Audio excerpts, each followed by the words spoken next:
Alright folks, today we're going to be doing something a little bit different. We're going to start off in this room and then move to my other shop. We're working in this one because I've got a little bit more space to show the things I need to show right off the start. And I've got a little bit better lighting for you to be able to see what I've got going on here. So like it says, we are talking about making a silver ring on a budget. You know, just a plain silver ring. Now this one isn't quite plain because I did add a setting with an onyx in it, but the idea remains the same for the main band, and that's what we're going to look at today. And when I say on a budget, I mean on a budget with things you have around your home.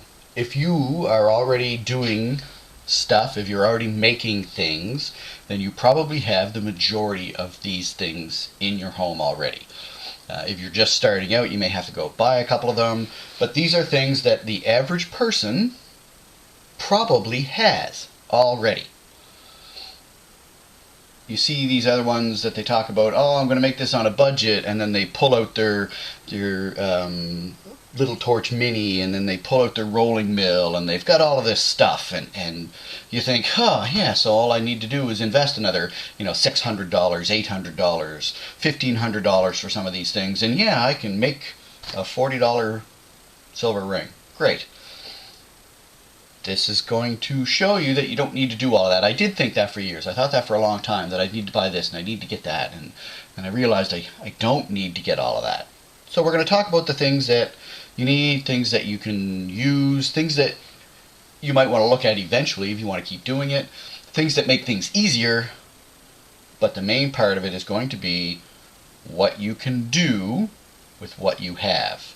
It may take you a little more time than normal, and it may take you a little more work than you would otherwise have to do if you had some of this equipment. But again, if it's just you and you're making it for somebody or making it for yourself, this is what you can do. So some of the things that you absolutely must have. Must have. What you must have is fire, obviously. Now you're going to need a torch of some sort. There are many different types of torches that you can use.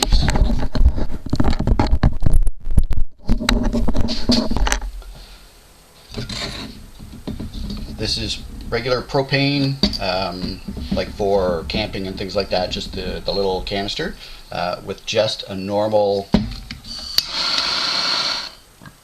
click flame on it. MAPP gas burns a little hotter than propane. This is a different style head on, and as you can hear, it is a lot more powerful than the other one. And again, MAPP gas. This is a different style head. This is a little bit more expensive, but you can get smaller versions of these for $15, $20 at Canadian Tire.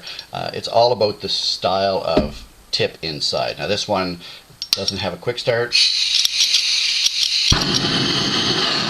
but you can see the flame is huge. So it all depends on what you have. Obviously this one is going to be cheapest for this style of propane or canister and for the head, but it's not going to be as fast as, say, either of these. But again, $15, $20 for this, $6 or $8 for the canister. And you probably already have canister lying around the house if you go camping. And of course, for this one, you'll need a striker, but you can also use just a little handheld one, or even a barbecue lighter to start them up. So all depends on what you have in that case. You are going to need a crucible of some sort, whether it's one of the regular clay ceramic ones, or if it's a graphite crucible. you can get away with making your own crucible by using something like this. This happens to be a dry mix, and you can you mix it up, make a little bowl out of it. You're not going to get many uses out of it, and the same with this. This is already pre-mixed, and it's a matter of making a mold out of it, letting them cure, and then using it. That takes a little bit more forethought, but it'll still work. Again, you're not going to get many uses out of them, and you probably break them after the first couple, but they will work. If you get one of these, or one of these, and you can get these on eBay or Amazon, and they're fairly cheap, you need to cure them first. In this case, there's borax on the inside, and literally any type of borax. In this case, my borax is 20 Mule Team borax. It's $7 at the store, I think, and it works. For the graphite crucibles, you have to heat them up, so you'll have to use your torch, heat them up a fair amount, and then just let them cool off, and then you can use them. Again, these are good, they work, but eventually they will break down. These work a lot better, just don't get them wet or they will crack, and any pressure will crack them.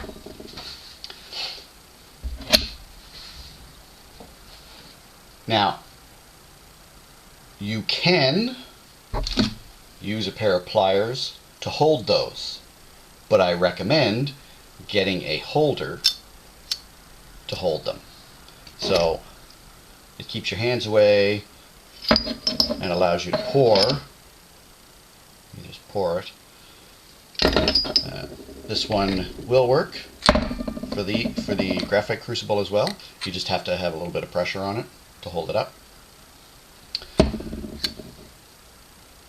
Using a pair of pliers can work, especially if you have, they can switch over a little bit, but they will get hot, and you can put too much pressure on the crucible and end up cracking it, which is not what you want to do.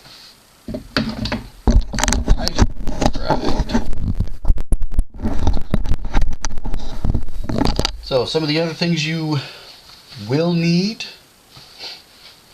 is a hammer.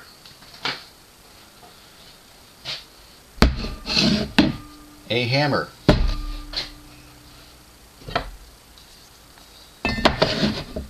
Of some sort. You will need either a ball peen hammer or a claw hammer, regular hammer, something hard steel, because you're going to use that to beat your silver with. You will need either a rubber-headed mallet, plastic, or wooden, and you can make them. Make your own. This is literally a chunk of wood on a dowel. But you need these in order to do some finish shaping and light moving of the metal itself, so that you're not deforming it as you will with the ball peen. So, if you work leather, you got one of these. And chances are you already have a ball peen hammer or a claw hammer laying around the house.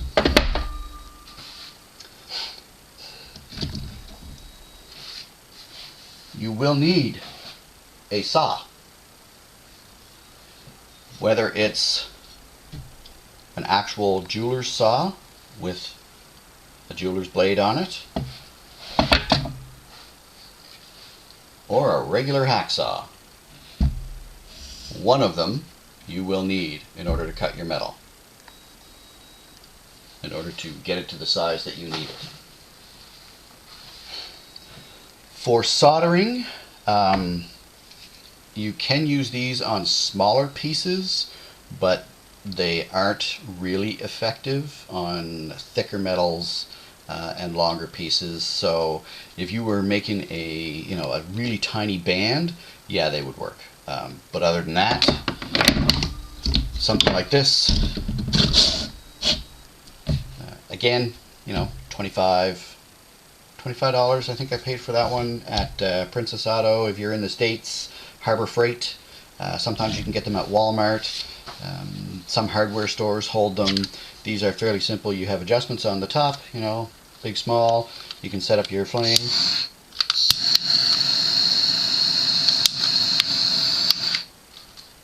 They work for soldering. When I get to soldering, then we'll talk a little bit more about different types of solder and things like that. We'll discuss that. You will need pliers in order to manipulate the silver, the band. So you can use the big thick pliers, but the markings on there will probably leave marks. So if you have a little mini pair of pliers, maybe you use them for making little bits of chainmail or something like that. If you have something like this, you'll be better off. They're nice, they're smooth, and they're small enough that you can actually work with them. So you would need something like that. Tweezers.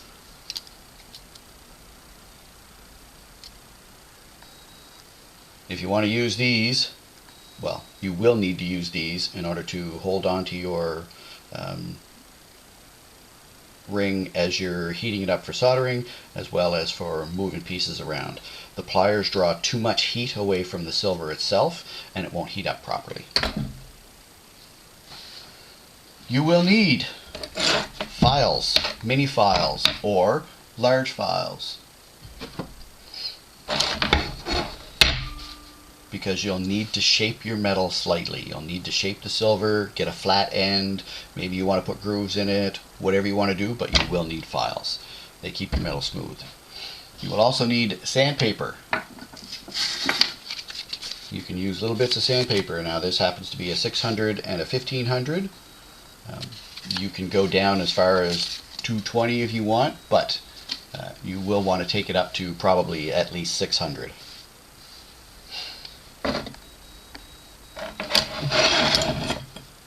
Oh, what else are we gonna... Oh, right. Silver. You need silver. Where do I get silver? I don't just have it lying around the house. Are you sure you don't? Any old jewelry that you have lying around? Oh, I'm missing a piece. You got old jewelry lying around the house?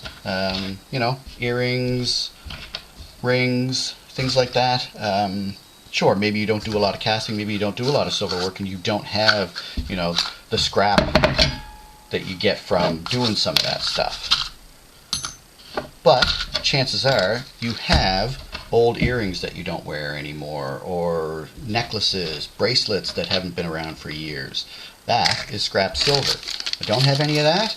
Check the change. What do you have for silver in your change? Chances are you have, in this case, Canadian before 1967, which is what you need. Any dimes or quarters before 1967 will work. Obviously those pennies won't work. Quarters, again, before 1967. Do I have any US in here? I've got no US in here, but US coins work as well. Dimes, quarters, 50-cent pieces before 1964. So the US ones before 1964 or 1964 and before are 90% silver. The Canadian at 1967 and before are 80%. Some of the British coins, I forget what years those ones are. I think they're 65 and before, I'm not positive, are again, most of them are 90%, and before, I think it's 1940, are all sterling. I'm not positive, don't quote me on that one. And maybe you have some wire for when you were trying to do some wire wrapping in stone, right? Scrap silver is just about anywhere. You just have to think about how you're doing it. You will need a measuring device of some sort. This is literally a $3 caliper from the hardware store. That's all you need. And a pencil. handy to have. Sorry, you need one more thing. Almost forgot. You need a mold of some sort. Now, maybe when you were buying the crucible on Amazon, you came across one of these, molds for silver, copper, or gold, they call it. These are cast iron, and to use them, you have to smoke the insides first, so whatever you're casting will just pop right out. But as you are melting your silver, you have to heat these to get them to warm up. You can use either side. And again, I forget how much these are. They aren't hugely expensive, but if you don't have one of those and you can't justify the expense, you can take a piece of sheet steel and fold it. All you're going to do is try and prop it up for one side and pour it in. Again, you'll have to heat this up a little bit and just smoke it, but you can do that with just the edge of a match or something like that. And there's your mold. It's fairly simple for what we're doing. Now, in order to heat up your silver in your crucible, you're going to want something to heat it on rather than just your bench or your table.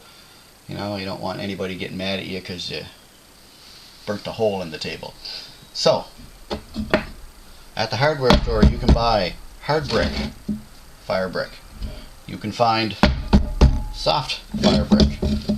The main difference between these is how they react to the heat. The soft fire brick will reflect the heat, and the hard fire brick absorbs the heat and then gives it back. So it takes a little longer to heat up, so it's not always good for soldering, but it's often good for heating up a crucible on it, because it just keeps the heat in there.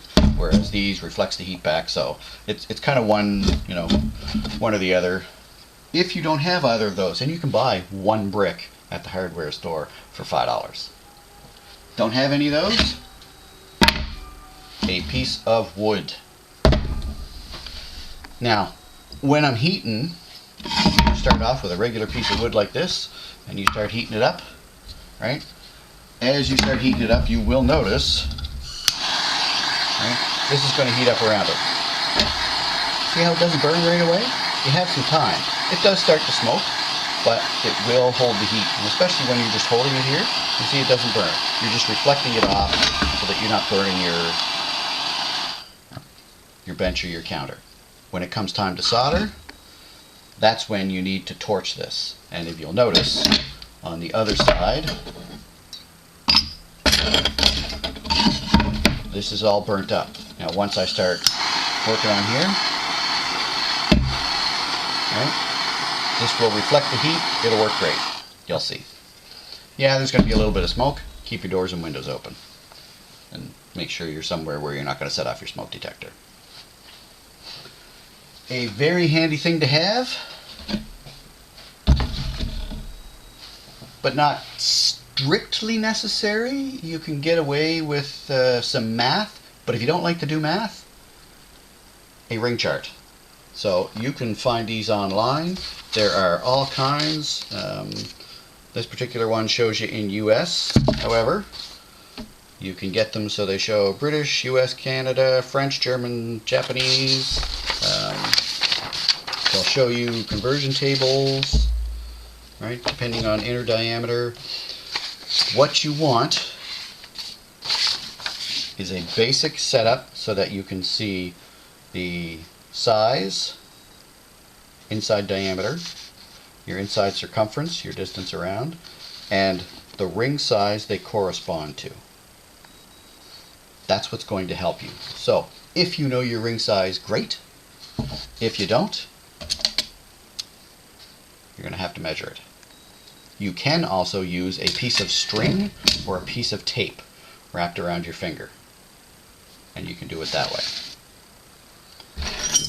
In this case, a nice to have would be ring sizers. If you have these, you can get them at Michael's. I think they're $10 or $15, something like that. You just find the size you want, correspond that to the size on the chart, You know, whether you're US, British, Japanese, find your size, and then you can check the size or the, you know, inside circumference or inside diameter that you need.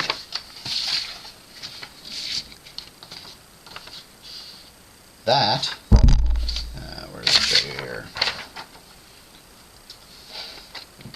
So then when you take that, it's showing you diameter and circumference, and it shows you down the side here. If you have something like this, you can then see thickness of material. 10 gauge, 12 gauge, 14 gauge, 16 gauge, 18 gauge, or in millimeters, which again, you can check with this, and it'll show you if I have a size 9 in US ring size, and I'm using 2 mil material. I go across 2 mil, that means I need 65.3 millimeters. I'll explain that a little bit further on.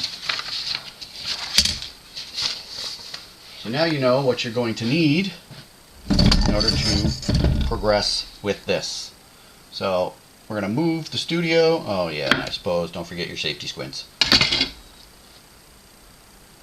We're going to move the studio into the other one, into the other workshop, so that we can then melt down our material and get into the rest of the episode. I will see you then. Don't know how much metal you have? Use a scale.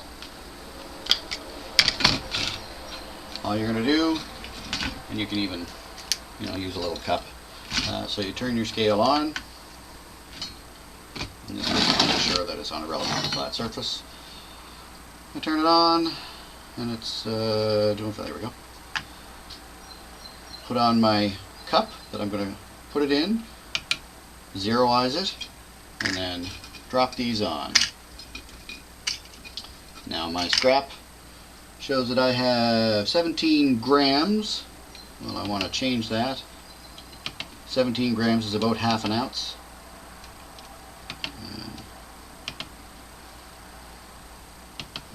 It's got a weird decimal on here. Anyway, 17 grams. So about half an ounce. Don't know how much you need for a ring.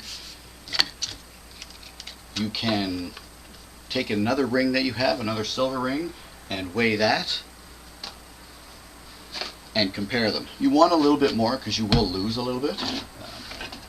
But if you don't have any of that, you're just going to have to guess. Honestly, if you have a piece of scrap like that, that's half a ring right there. So it takes less silver than you think it will. In this case, I am going to melt up all of this just because I want to get this into an ingot size. And if you'll notice, I'm using this mold to show that you can use something like this. It will work. I'm going to start off with this, and you will see that if I tip it too much, the MAPP gas that's in here is actually a liquid under pressure, and if I turn it sideways, the liquid can go up inside the nozzle and actually flare out, and you get a huge flame and it sputters, and you don't want that. So you see the angle on this is very sloped, so this I will have to have this way, so I gotta keep an eye on what I'm doing. If you're worried about that, then you want to use something like this nozzle. And you know what? We can try that one. So we'll use that with the MAPP gas. You almost always want to use MAPP gas or higher for melting. Just because it has a higher heat, a higher temperature, and it's going to be faster to melt your silver with, and it won't give you as much problems if it's not melting properly. So again, we'll see how the nozzle works on this one. So if you want to look back quickly and see the nozzle that or the flame that you got on the propane, you'll see that this one is a lot higher. So we'll move that just because I want to use this one just to show you that it can be done. So this has already been, I've already got a layer of borax in here, but you'll see it kind of melt again as we go along. So in goes the silver that I'm going to use. What I also want to do is take a little bit more borax. You don't need a lot.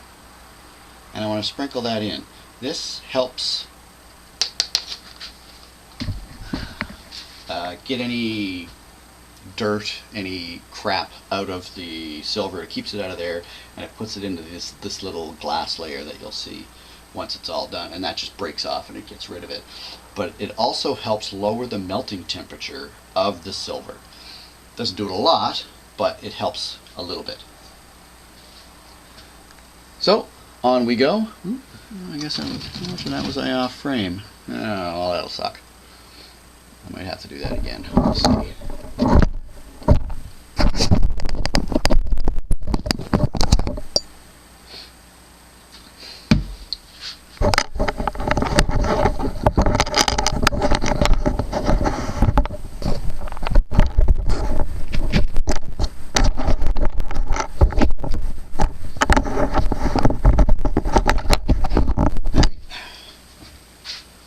On safety squints. And as the torch says, flame on.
So as you can see, it worked fine. I've got a little bit of junk left in the bottom here, and I suspect that one of the pieces that I used was not sterling, or at least didn't have as much silver as I thought it did. Not a big deal. This is just for me anyway. So what you want to do is move these. These are now hot. They will stay hot for a while. So you want to get them out of your way.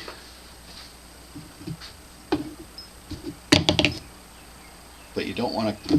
So the good thing about the soft brick, look, I can touch all around here, and it's not gonna, doesn't hurt. There's no, like, there's a little bit heat where I was reflecting it, mostly right in here, but the rest of it is cool. So I can move this. I don't have to worry about it. This is a lot different. This still has a lot of heat to it. However, since I moved the fire brick, I can just rest this on top of the fire brick until it cools off enough for me to touch. Move that, and as you see, regular propane tip worked fine. Didn't take long at all, melted well. Now you see I kept the torch on it. I heated up the mold. Because you want the mold to be warm, otherwise as soon as your silver touches it, it's going to draw the heat away and it's going to freeze it right off the bat. So heat up the mold a little bit before you pour. Keep the torch on the silver while you're pouring. It keeps the silver that much more liquid and it won't get gloppy. You see, I did have a couple of glops at part of it, and I think that was that one piece. What do you do once you have this? Yeah, I can't make a ring out of that. No, you can't. I don't have a rolling mill. I can't do that. I don't have a flattener. I don't have all of that stuff. That's where your hammer comes in. And your pliers. Obviously you're going to need something to hit it on. In this case, you get a little anvil on your bench vise, if you have a bench vise. If not, if you have a little piece of railroad track or a thick piece of steel, you're going to have to do it on that. If you don't have any of that, well, you got a rock outside, use it that way. I'm going to speed this up. You'll see it. It's pretty simple. Oh. So obviously there's a little bit of bitterness in there.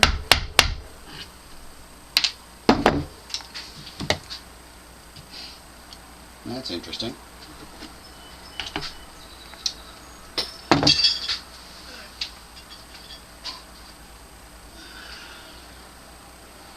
So that could mean that I actually had aluminum in there instead.